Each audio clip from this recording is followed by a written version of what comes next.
Hey guys, I want to give you a little solo exercise that you can use with one of the ideas we have on ESP roll number 134, which is some fundamentals. We're talking about some guard passing drills. This particular drill is not on that particular DVD because we're making sure we're playing everything with a live opponent. But for solo work, this also will really, I think, highlight what we're talking about when we're talking about a high leg out.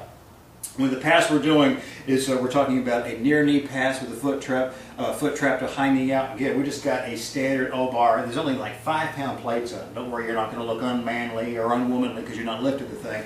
We've got one pad on the center part of it here so you don't tear up your precious shins here. But we're talking about when we do have a single leg over knee sneak pass. So we got a near knee over. We're assuming this is going to be the correlate across the pad position where you get your opponent's upper thigh. So we're talking about position here. We've been between the legs, between the hips. We get our elbow split with the spiking, which we're covering everything on 134. So we're talking about, here's the position we're talking about. Where I have one knee over all the way on the ground, and we also have the foot. The ball of the foot is tight against the thigh. The other thing that's going to be going on here, and we might be able to see a little bit with this, is the fact that you're squeezing it tight. So the outside of the blade of the foot that's still over across the inside of the thigh is pressed tight against the inside of your opponent's thigh. Again, it makes more sense as you see with the live opponent. This is going to be the solo drill. But press tight, inside of your knee is going to be tight against the hip, so there's lots of this corresponding inward corkscrew pressure. So it's just not this nice layover where we could see there's some air between the foot and air between the knee. Shouldn't be the case. There should be some nice squeeze control right in here. So that's number one on that knee pass when you're doing the solo drill.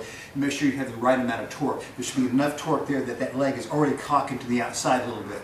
Number two idea we're looking at, we know we're going to be elbow spiking and leaning in, but I'm going to leave my hands out so we can talk about the high leg out. We're wanting to bring this leg out. We're trying to beat it from being pulled back in, caught back in by the free leg, or maybe a high fly and low leg even with the pass. When this high leg comes out, what we're trying to avoid is this right here. Watch this foot. When I high leg out, it's improper technique for this foot to come off the ground before this one hits. So if I'm bringing this over the top and this one peels now, this is not what we're looking to do. We know we're trying to turn this hip point up as we go, but if I start turning the hip point up and the foot comes out, then I'm likely back into a nice crafty little guard war here, which is not what we're looking to do. So for the solo drill, what I'm talking about is you're trying to make sure on that pass you're getting proper outside to inside corkscrew control, and we do the high leg out. Look, nothing. This leg comes out. Where this leg hits the ground, now I have the opportunity to squeeze out. As this leg's coming out, this knee does a little sneak in.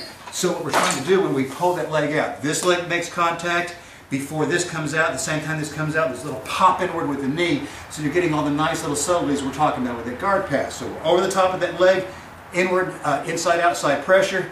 This foot hits the ground before this one peels off, and as this one peels off, boom, this one hits, pulls with the knee, and we're able to move off directly to cross body.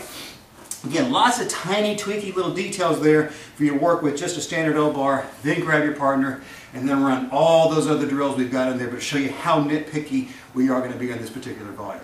Anyway, I hope you enjoy the amount of details in there, or probably too many details for you.